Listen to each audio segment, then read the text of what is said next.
Okay, welcome to session 4 of Parenting Today's Child. This is one of my favorite sessions just because discipline has always been a big interest of mine. So today's information comes from the book I wrote, Discipline Without Distress, but it is also in quite a few sources. The latest program coming out across Canada is called Positive Discipline in Everyday Parenting. I'm also certified to teach that program, which is 8 weeks, and that's a really interesting, amazing program because it's all about problem solving there and quite a lot about development and temperament, but it's mostly problem solving. So you won't find a whole lot about timeouts or spanking in that one. And that's pretty well where we're going. So today's session is we're going to look at parent and child anger because that is a big component of behavior and feelings and discipline. We're going to look at feelings, temper tantrums, and behavior, which we sometimes call discipline. So again, this webinar file is copyrighted, and we don't have to do housekeeping. And a lot of positive discipline is going through Alberta Health Services and across Canada in various health organizations, just because the information being given out to parents does focus on changing behaviors and not on punishment or using punishment to change behaviors. So let's first look at parent and child anger and feelings. Key concepts here from Alberta Health Services is that children need to have their feelings acknowledged, and we talked about that last week in active listening, acknowledging feelings. We talked about how we validate kids' feelings. Children who do easily accept other people's feelings then, parents can teach children self-calming tools to manage their anger. So we're going to spend some time on that tonight, how we always tell children what not to do when they're mad, but not so much what they can do. And that's a big portion of what they need to learn. All feelings are acceptable, and behaviors have limits. Feelings don't have limits, behaviors do, though. And feelings tend to drive behaviors. Feelings are very transitory and can vary in intensity. We call them comfortable and uncomfortable. We don't want to call them negative and positive because a lot of feelings are very positive even if they're negative and uncomfortable to feel, like anger. Anger is a good thing. It alerts us to change, but it's not something we want to escape from or hide away. Children learn how feelings are expressed from their parents. Yay! I'm a big yeller in my family, and guess what? My kids yell. There's 3 components of emotional regulation, so recognition of feelings, expression that doesn't harm self or others, and ability to cope with emotions. Children are not born learning to cope with emotions. That is a skill parents need to teach them.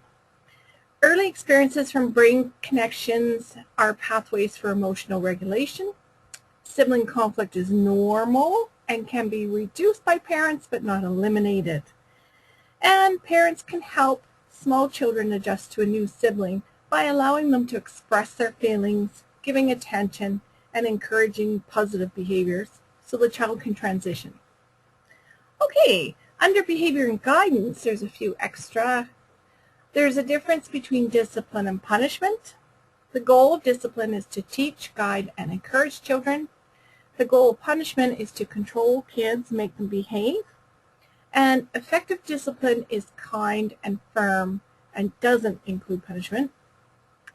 Developmentally appropriate discipline strategies, we'll talk about all ages here. The ones recommended through Alberta Health are supervision, redirection, giving choices, problem solving. As children work through their development, their actions are often misunderstood as behavior. And that's why we cover development in session 3, is that parents need to learn what is a development issue that children will grow out of, such as lying and stealing when they're age 3 and not something to worry about. Um, and it's not a discipline issue. It's more a let's correct this but keep at it type of issue. Okay, so let's forge ahead. So children today are much different than children 20 years ago, as we have talked about, and we shouldn't be using the same discipline tools that we did 20 years ago. Just because kids nowadays play in a playground that's pretty much, for the most part, invisible to parents and adults. It's under the radar. So what we need to do is build that communication with children. So it's not so much getting kids to be obedient, it's more building the parent-child relationship. Relationship, relationship, relationship. That's what it's all about. So that has definitely changed, where 30 years ago we expected kids to respect their elders because they were scared of them. Now we want kids to respect their elders because they have knowledge and experience to share. So oftentimes we ask people, well, what are qualities you want to see in your relationship with your teenager? And I think I did this in the first session, the first night. And what are some behaviors causing issues right now? So what we often get, that list, is open communication, mutual respect, want to spend time with each other, comes with problems, and share fun. This list is universal. We get this, and the facilitators who teach positive discipline also share. They're teaching that course in countries all over the world too, that this is the same list no matter where parents live. The behaviors causing issues right now, that's a different list, depending on the age of your child. But it's kind of to give parents a guideline, like how you deal with things now can lead to what kind of relationship you have later down the road. So feelings are very important. Every child has feelings. Every adult has feelings. And what we have to recognize is that, does our discipline meet short-run goals, which are stop the behavior, make the child listen, and if we're honest about it, it relieves our anger. But do we want to look at more long-term goals? Create connection and belonging in the family and teach them valuable self-control, social, emotional, and life skills. And learning to handle anger is a very, very good life skill for children. So a positive approach is always better than a negative one. We sometimes think we've got to make kids feel bad for them to behave and do better, when we know from the workforce that people who feel good about themselves and their work and what they do tend to behave. It reinforces that feel-good stuff.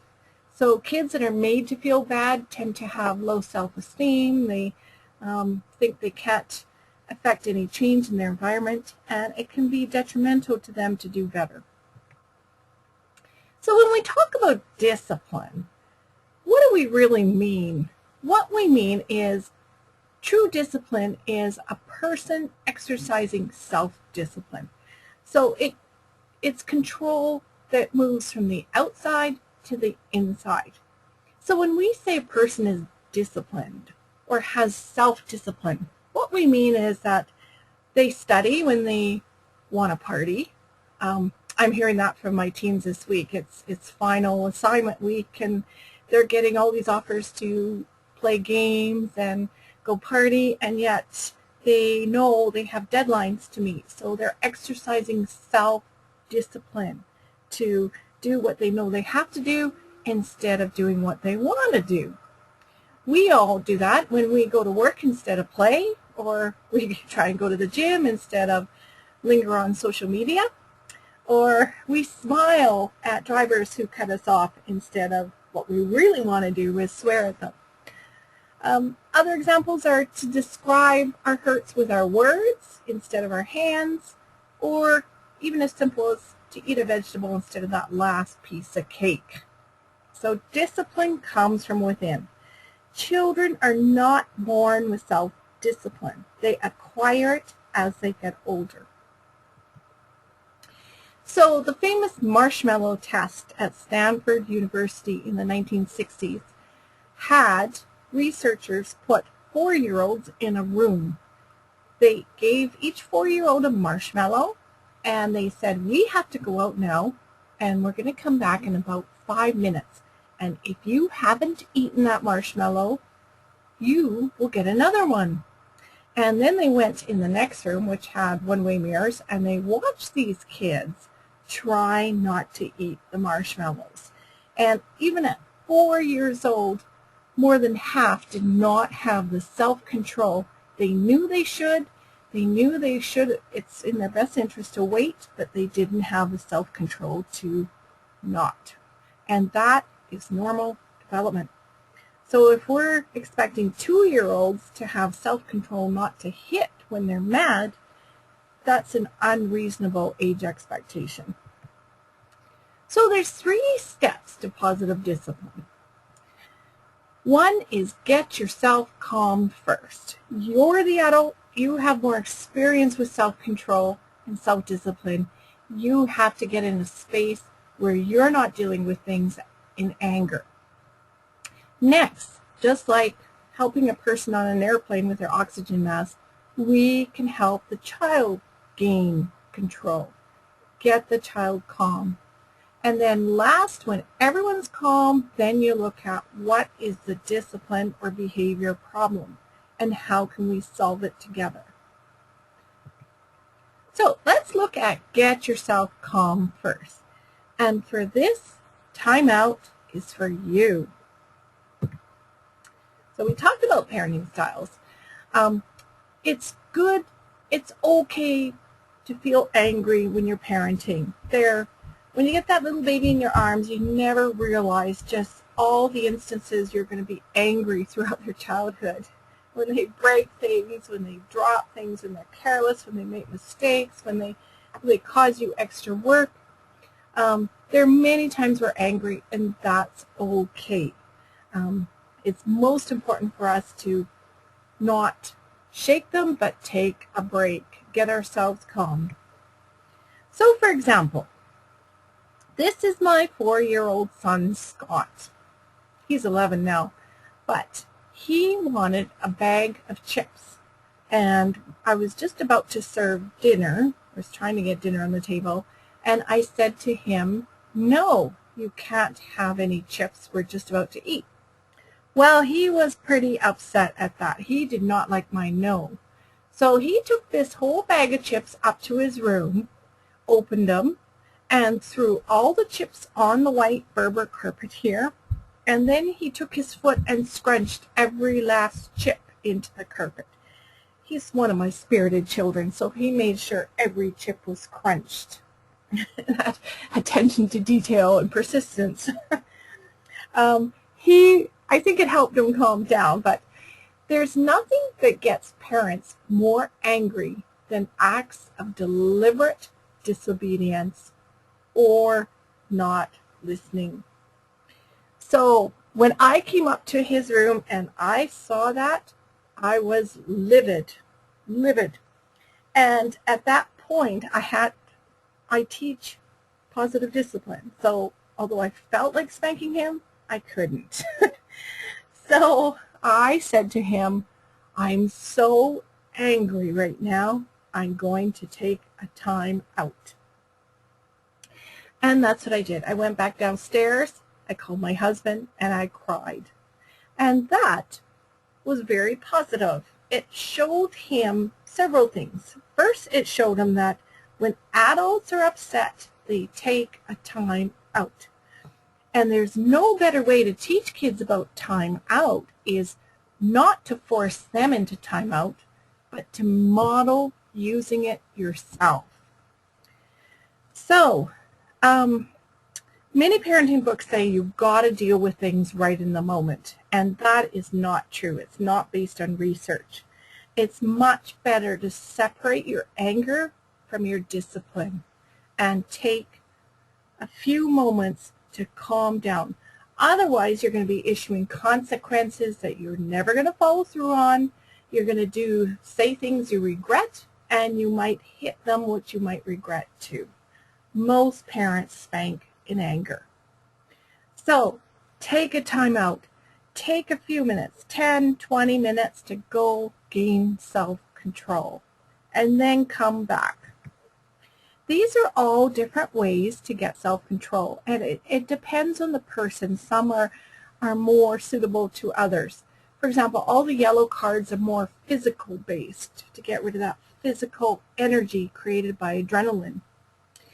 The pink cards are more creative, so writing out feelings, making something. The purple cards are more nurturing for people. And I have my favorites. I think I like to cry. I like to clean the kitchen sink, which is, well, it's probably physical, so it's more around here. Knead bread, weed garden, vacuum, something that I can put my energy into and not have to think. Sometimes I've yelled into a pillow, and some things I've just taken a break and grabbed a book and locked myself into the bathroom. So be alone, drumming, these are all ways people can take a time out and calm down. Now, time out has also been used for children, and it goes by many names: quiet time, alone time, the naughty step, reflection time. Various parenting programs have different names for it. What it means, though, is usually forcing a child into a place that they can be isolated and bored and hope that they think about their actions. Doesn't work for at least half the population. It's much better to take your time out.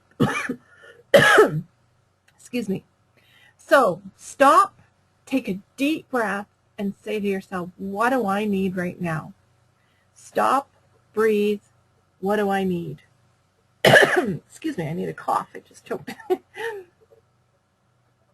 So time out is for you. Time in is for your child. So timeout's a very positive life skill. I'm worried we're raising a whole generation of kids who are adverse to taking a timeout because they've only experienced it as a punishment as children. We want to model it, we want to show kids how we use it, and we want to be the person we want them to be. If you're not too sure the difference between timeout and time in, you can look at the time tools person in place. Oftentimes, although timeout is recommended as a calming down tool, it's often used to punish. So if you truly want to calm down, use time in. Even in the new program for parents by Alberta Health Services, the new books out, we're talking about time in much more than time out. So time in is oftentimes the parent goes with the child to help them. It's not like we give kids a math book and we say to them, go to your room and learn this and come out when you know the concepts. We don't do that. And yet we do the same thing when kids need to learn how to handle their emotions. We say, go to your room, calm down, and come out when you're calm. And yet they don't know how to get calm.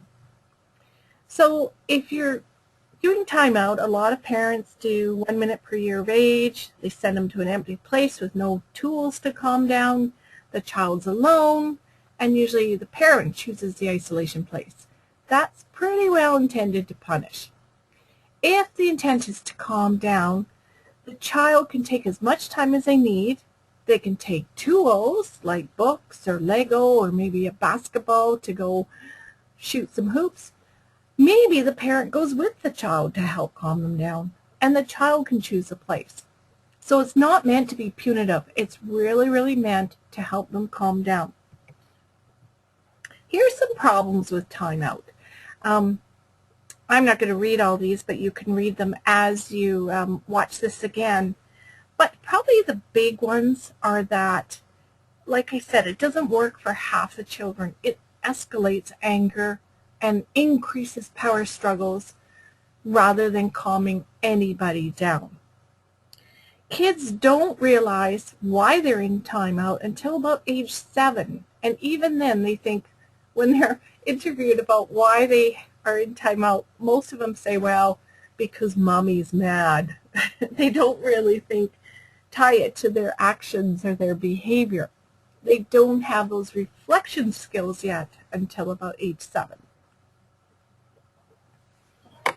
In Alberta Health Services, timeout is not recommended until children are over 3 years of age, and it's recommended to be used as a time in, meaning that the parents can help a child calm down. It's not supposed to be a punishment. It's supposed to be a tool to get control. Okay, so you're nice and calm. Next step is get your child calm. So time in is for them. Back to the chippy part. So my little son, he shares his room with his brother. So his brother comes in and sees crunch chips all over the rug, and they get into a fight because little 4-year-old Scorati is already upset because he couldn't eat the chips. So now they need help to calm down. So I come up and I pull them away, and we just sit down on the couch. I pick up a book and I start reading. I read until everybody is calm down.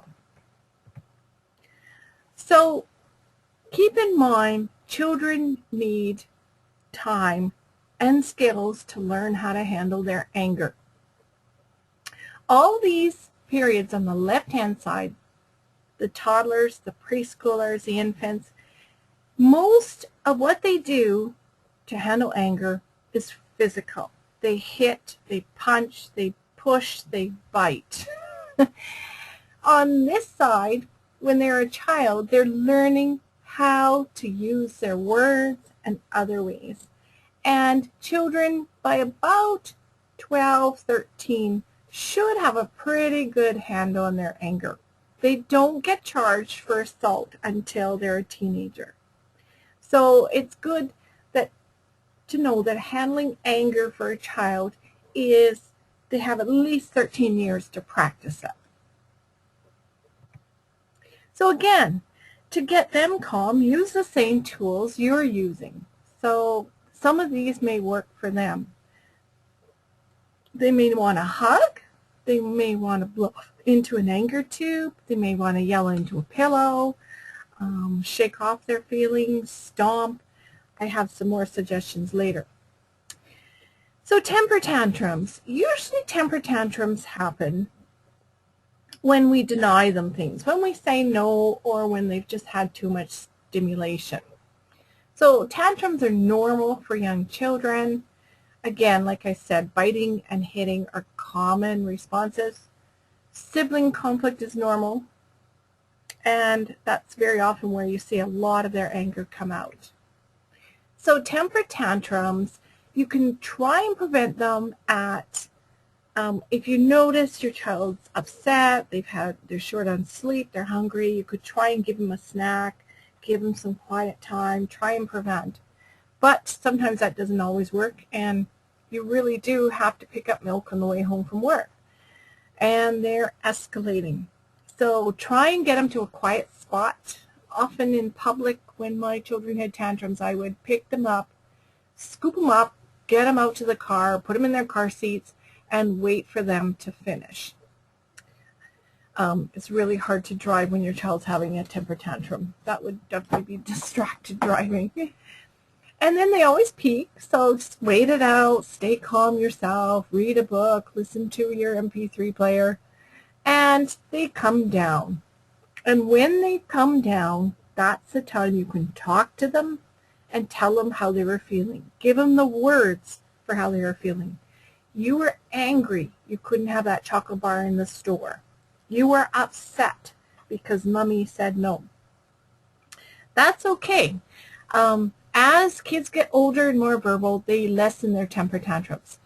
Temper tantrums are listed in the new DSM, but it's only a problem if they're over 6 years old and have more than 3 temper tantrums a week, which is probably not your average child. So, temper tantrums are basically communication in body language, and it's most common when children are young. They can't use their words. They show you how they feel. They don't tell you.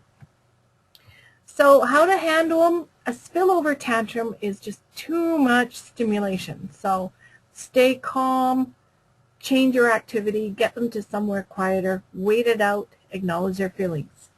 A power struggle, the absolute best thing you can do is stay with your no. Even if you made a bad call, stay with your no this time. Vow to think about it more next time. This is a great way to hold children who are having temper tantrums. Face out, one arm under their torso, the other arm between their legs in a clasp it in a T, and your shopping bag or your baby carrier on this arm. You can get them out of a store without too much squirming and kicking. It's not hard, but it's hard. It's not easy is what I meant to say. Just remember, you're not the target. So don't take it personally. It's not about you. It's about the other person learning to handle their anger. So time out versus time in. Time out is for you. Time in is for your child. Okay, so time in. Now, let's look at hitting, throwing, pushing, and biting. Common behaviors in the preschool years. Usually happens when you say no, and of course your child doesn't like your no, which is perfectly okay. They're feeling those uncomfortable feelings and they don't like it, and that's okay. Okay, stay with your no. But then you have to deal with their fallout. If they don't like your no, they're going to show it. So again, let them express their anger. You can use all these same tools again that you used. If they're upset, they could drum, they could dance. Here are some more ideas. So you could get a beanbag chair for your children and say, okay, this is our anger chair. When we're angry, we're going to kick this chair, we're going to hug it, we're going to pound it, we're going to sit in it. This is our place to go when we're angry. And like I said, young kids are very physical. As they get older, they find their words to express their anger. But adults should not be physical with their anger, but some people do. But hitting a beanbag chair isn't teaching a child violence. What it's doing is allowing them a safe place to express their anger physically until they can use more of their words. You can teach them to hammer their hands or make an anger tube. This anger tube kind of helps children learn to deep breathe. Breathe in, breathe out. So all it is a paper towel roll. You can roll it in paper, have them color it and decorate it with sequins and sparkles. And when they're mad, they can breathe through this. And breathing out really helps calm down. You can teach them to stop or signal for a hug. They won't do that if they're mad at you, though. If you're the keeper of the cookies and you've said no, they may not want to hug you, but they may want to hug when they're mad at something else. Drum, so have a specific toy drum just for angry feelings, to get the angries out. Have a stuffy to hug or throw.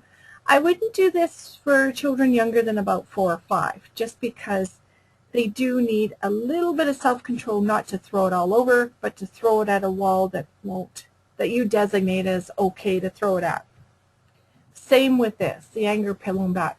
My son was 8 before he made this, and that helped him to, he wouldn't use the bat anywhere else, but a 2-year-old I wouldn't trust with this. Yeah, this is okay for older kids. So he made a special pillow with an angry face, and when he was mad, he would go and bat the pillow. He doesn't do that anymore. Actually, now he's 11.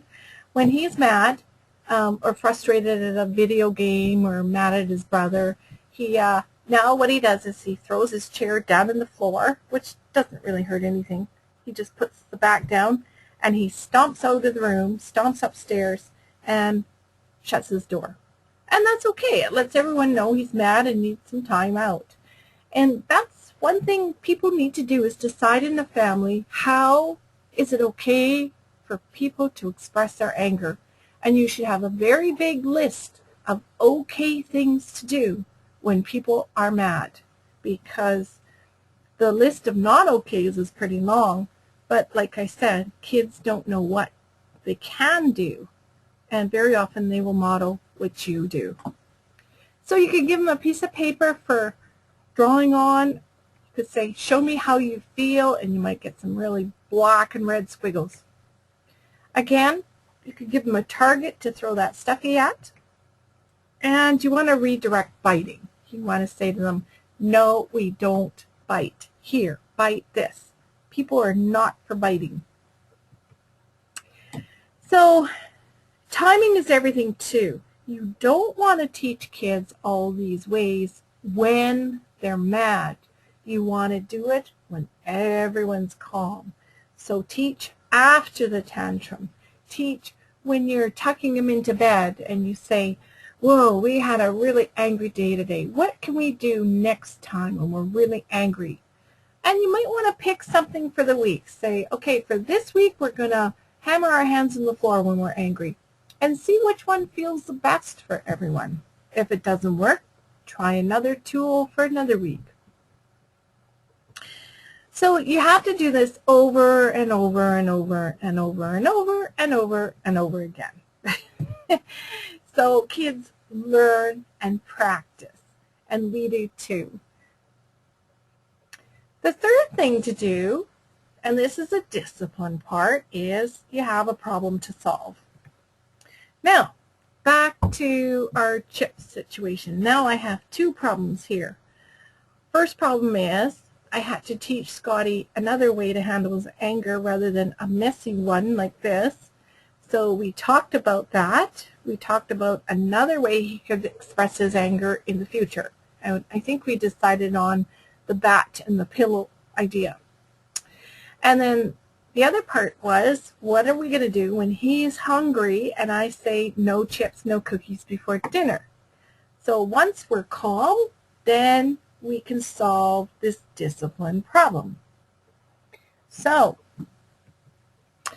we go into problem solving. And problem solving is one of the best things you can invest your time in for kids, because it's something they're going to need in their future relationships and the workplace.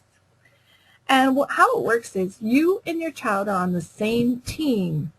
It's you and me against the problem. It's not you against me.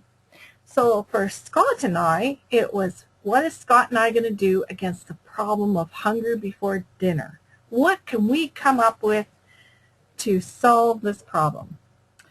So basically problem solving is deciding what the problem is.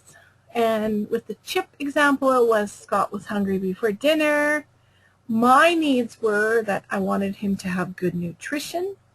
His needs were he wanted food and he preferred chips.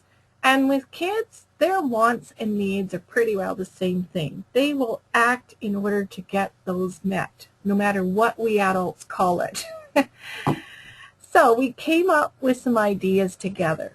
We thought, okay, we could have a special shelf in the fridge of approved snacks he could have with some he liked, that he could just get before dinner. It'd be healthy, it wouldn't spoil his supper.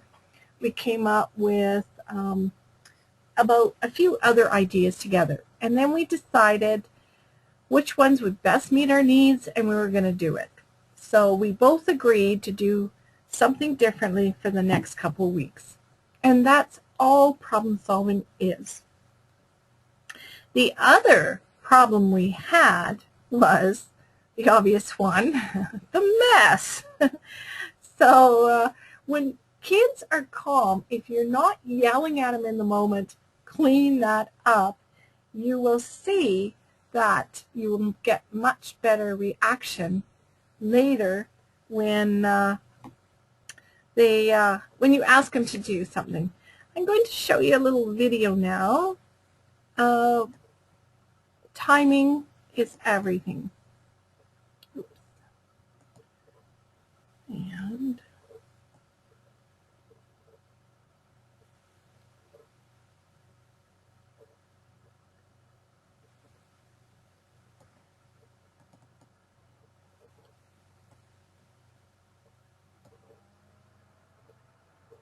so my teen daughter comes home. She's had a bad day. She's mad at something, and she slams her coat on the and backpack on the floor.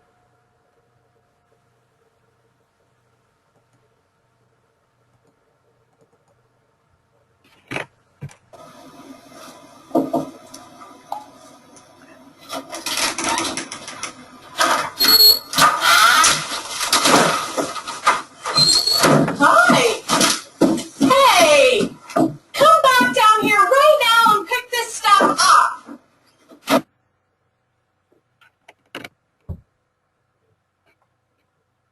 Okay,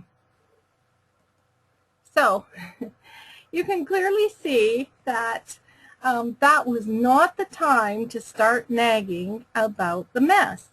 And the best time would have been to just let her have her time out, and then maybe go up in about 10-15 minutes, knock on her door, talk to her, find out what was going on there, talk it out, and then I could gently ask her, so do you think you want to go down there and pick up your coat and backpack? And I would have had much better results. So when I was calm and Scott was calm, then we could figure out the cleanup. So Scott was very happy to contribute and vacuum up all the chips, and I sprayed out the carpet cleaner and he rubbed it in. Now, 4-year-olds don't do very good jobs, but it was getting him into the process. What that taught him, I mean, I could have just spanked him, and what that would have taught him was, well, just take a quick spanking and you're done. You're off the hook. But to have to clean up is kind of a natural consequence. So it taught him, one, how to clean up. You vacuum, you spray on carpet cleaner, you clean the fibers, and it also taught him how to make better choices in the future when he's angry. So the next time, and people are always conscious when they're angry. They don't lose it like a lot of people claim. We all make conscious decisions on how we're going to express our anger. So it teaches him that he is not going to do this next time because it was so much work. And he never did it again, actually. Okay, so we need kids to think outside the box. Now, discipline means to teach and to learn. Punishment means to hurt. So good discipline is, it connects the relationship, it promotes long-term learning, it's proactive, where punishment tends to disconnect the relationship. It promotes short-term learning, such as don't get caught the next time you're going to do something, and it's often reactive because it stems from our anger. So discipline is guidance, it's communication, it's prevention, it's solving problems, and the hardest part about it is staying with your no. If you said no, it's sticking with it. That's the hardest. Punishment is intending to hurt, and it often does not have our desired outcome. So staying with our no, that's probably the hardest part. So this kind of shows you what happens when you use punishments. It works when kids are young and they're scared and they can't escape. It doesn't work as kids get older. As you can see, as parents reach the same size as children do, try and drag a 13-year-old to timeout. It's not going to be easy. So may as well treat your child with the same respect that you would an adult from the early years. It doesn't mean that you're giving up your authority or your experience. It means you're not going to punish them to get compliance, no matter what happens, you wouldn't do that to an employer or your mother-in-law or your neighbor or your friends. So why do it to your children? Now, there's several problems with spanking. I'm not going to go through all these, but just keep in mind that the risk of these things happening tends to go up the more you spank. It doesn't mean it's going to happen to your child or your relationship, but it does increase that risk. Spanking right now in Canada is still legal. You can spank between 2 years of age and 12. You can't spank under 2 or over 12, and you can't use anything to hit with, and the guidelines are not to spank in anger, which is really hard because that's what most people do. Now, consequences, that's kind of like punishment light. You have to be careful here because as your kids get older, they know it's not them choosing the consequence. They know it's you setting it up. And if it's designed to hurt them or teach them a lesson rather than solve the problem, it's not going to work. For example, with Scotty and his chips, I could have said, well, that's it. You're not going to have computer time for a whole week. And that doesn't really solve the problem of the chips all over the carpet. But him cleaning up the chips does solve the problem and is the natural outcome. So keep in mind, if you wouldn't issue a consequence to your partner, why would you do it to your child? It's not respectful. So consequences should be to solve a real problem, to fix things, that kind of stuff. This is interesting. It kind of shows you how parents' control decreases as kids grow older. But what you lose in control, you gain in influence as kids get older. So, for example, my son is 21 and in Victoria, going to university, and I still have an incredible amount of influence over him, although I have zero control. The law says I have no control, and I know I have no control, but he still calls and asks for opinions and advice, and that is influence, and that only comes in a connected, respectful relationship. And if that's not the biggest incentive to quit using punishments, I don't know what is. Because it's not something you can see, it's so intangible, but it works incredibly. So he calls me and asks what I think of the price of an apartment that he's looking at. And that's kind of neat. I'm not too sure if he's going to take my advice or not, but he's looking for that influence.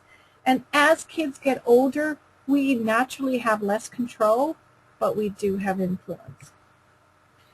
So more benefits of giving up punishments are you have less hostility and power struggles from your child, and definitely less attitude through the teen years. The child knows they can ask the parents for help and they're not going to get in trouble. Less stress from worrying about punishments coming. Children have more responsibility and control over the outcome, and that's a really good teaching thing. As they get older, they learn how to fix things. And they have better social skills because they often don't punish their siblings or their friends or people they're mad at. They are more practiced in communication, problem solving, and conflict resolution. Now, the rest of the world is going to punish your child. Schools, other family friends, other relatives. That's okay. You're in control of your relationship and you cannot punish. You have a vested interest in teaching them problem solving because no one else is going to take the time to do that for them. So what to do instead? Okay, so we advocate all across the board problem solving and not punishment. But there are other tools you can use for ages. For babies, obviously, they're in that attachment stage. So just fulfill their needs, and learn child development. As they get crawling and older, some other tools are substitution, prevention, distraction, and redirection.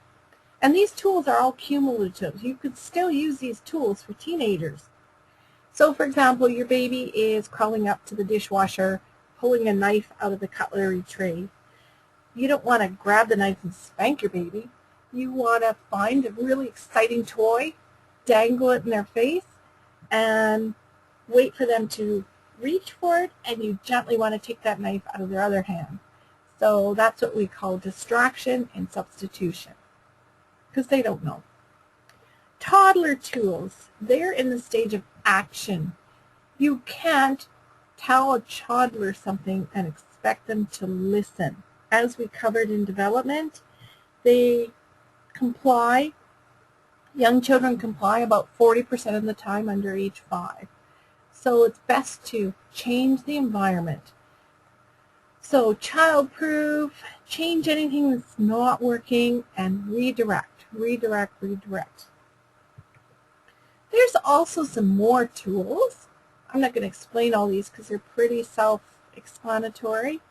But your biggest one at that age is you can pick them up, you can restrain them, and you can move them, which is kind of neat. If they don't listen to you, for example, you're calling them to come and they're not coming, you can pick them up and take them with you.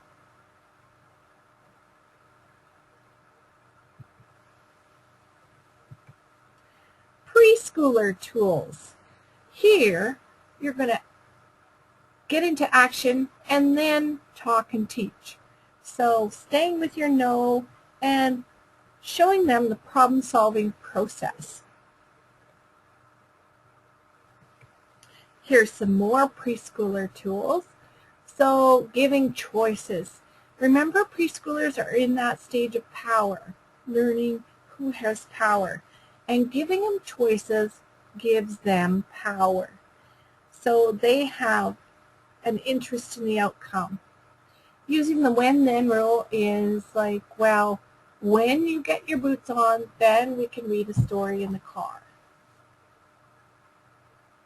I think the rest of these are pretty self-explanatory.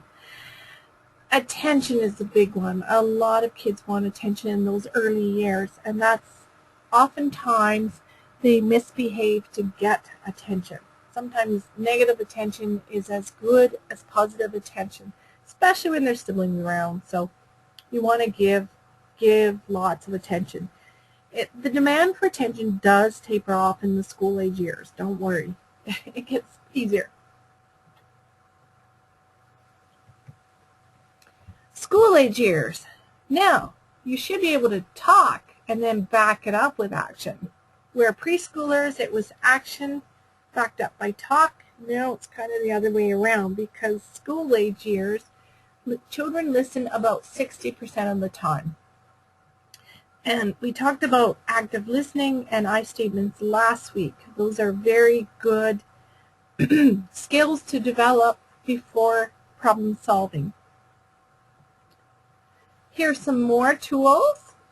So again, as we talked about in development, kids are trying out, making mistakes. They may get a little attitude in there. You want to ignore those. Use proper language yourself. Try not to use attitude. You can walk away from those things with an I message and say, I want to hear you phrase that differently. I'm going to take a time out, and when I come back, we'll talk. So don't take it, but walk away. You're the adult. You can take a time out to calm down. Contracts are really good at this age too. If you problem solve and you agree to something, writing it down does help. Family conferences are when you choose one day a week. For example, in our family, we had a whiteboard. All through the week, people would write down their grievances or their issues or the complaints.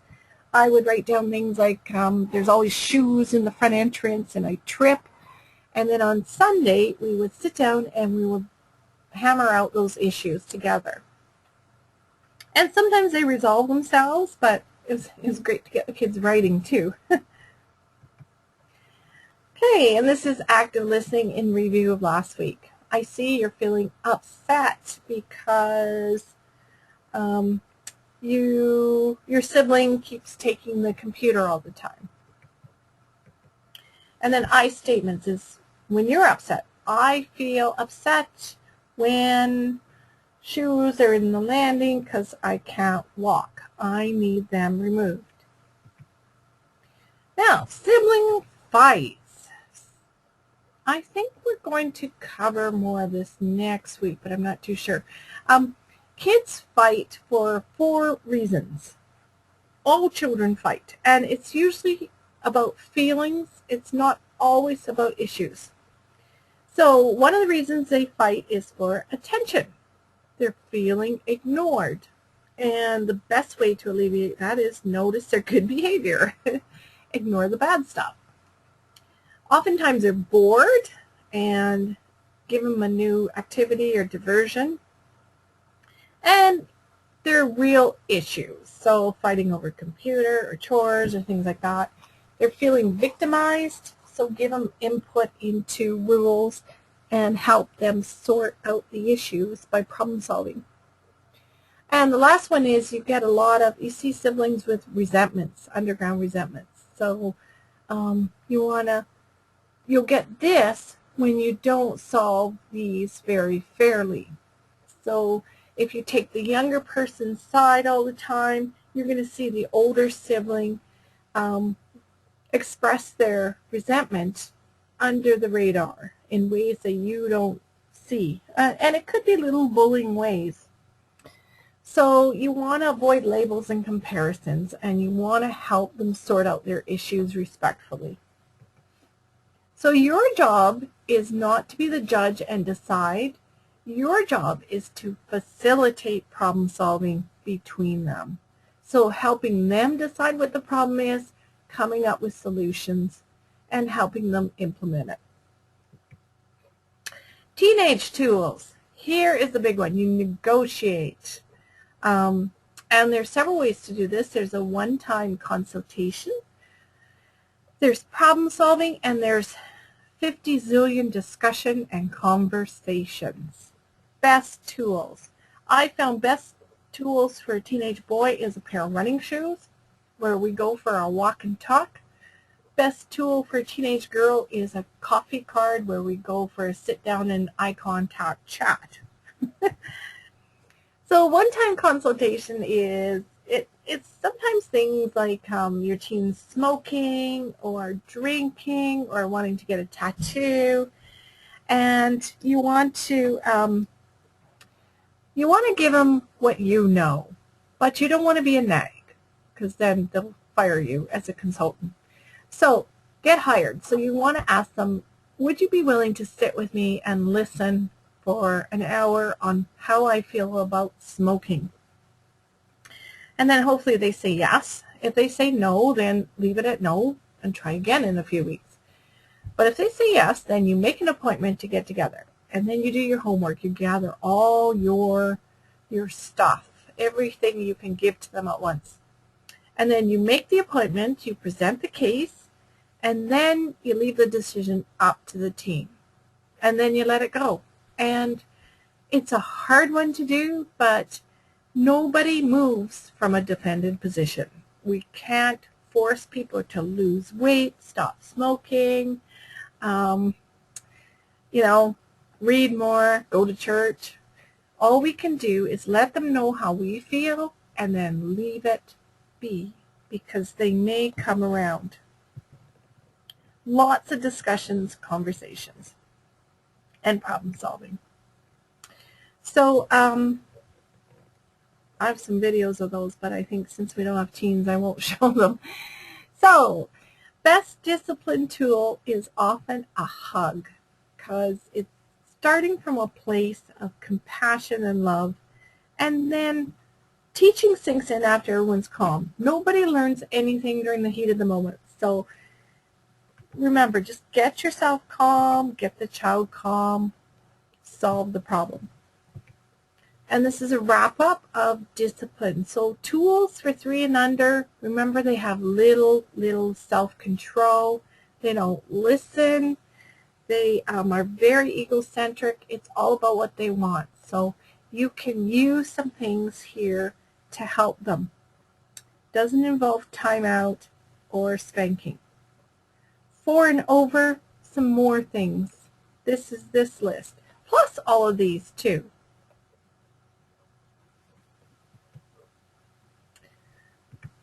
Okay, so just recap. Get yourself calm first. Time out for you. Get your child calm next. Time in for them. Solve the problem. And there's lots and lots and lots of ways to solve it. And this kind of shows you our Sunday dinners now, where the kids Skype in from their various universities. Building that influence. They want to be with you. They want to share with you. They want to be part of their lives all through the teenage years. Why I love doing this section of the webinar is I gave up using punishments when my oldest son was 10. And I only spanked once, but I did use timeouts and consequences until I realized how much those impacted our communication. So I gave up. We did problem solving up for the older kids from 10 on, and the 2 younger kids have never been punished. Nobody's ever been grounded. No one's had their cell phone taken away. And I have to say our communication is amazing, where we treat each other like adults and respectful, and they've learned respect by expecting respect. So I am a very big proponent of discipline, which is that nurturing and structure, but not punishment, which is meant to hurt. And I know it's very hard for parents not to use it because we've all been brought up that way, but change happens within a generation. So try it in little baby steps. Let go of things and try it differently and see the wonderful reaction you get back. So here's some resources, but what I want to do is I want to read a poem before we leave called If I Had My Life to Live Again by Diane Loomis. If I had my life to live over again, I'd build self-esteem first and the house later. I would finger paint more and point the finger less. I would do less correcting and more connecting. I would take my eyes off my watch and watch with my eyes. I would care to know less and know to care more. I would take more hikes and fly more kites. I would stop playing serious and seriously play. I'd run through more fields and gaze at more stars. I would do more hugging and less tugging. I would see the oak tree in the acorn more often. I would be less firm and affirm much more. I would care less about the love of power and more about the power of love. So remember, it takes 2 to build a relationship, you and your child. Here's some additional resources for positive discipline. Parent effectiveness training, positive discipline are very good courses, multi-session courses. Siblings Without Rivalry, also is 6 weeks. Very good with Elaine Maslish and Adele Faber. And some websites for more information. So keep in mind a relationship involves 2 people, problem solve, not punish, and build the bond. Thanks for joining us today, and I'm going to stop the recording and we'll take questions.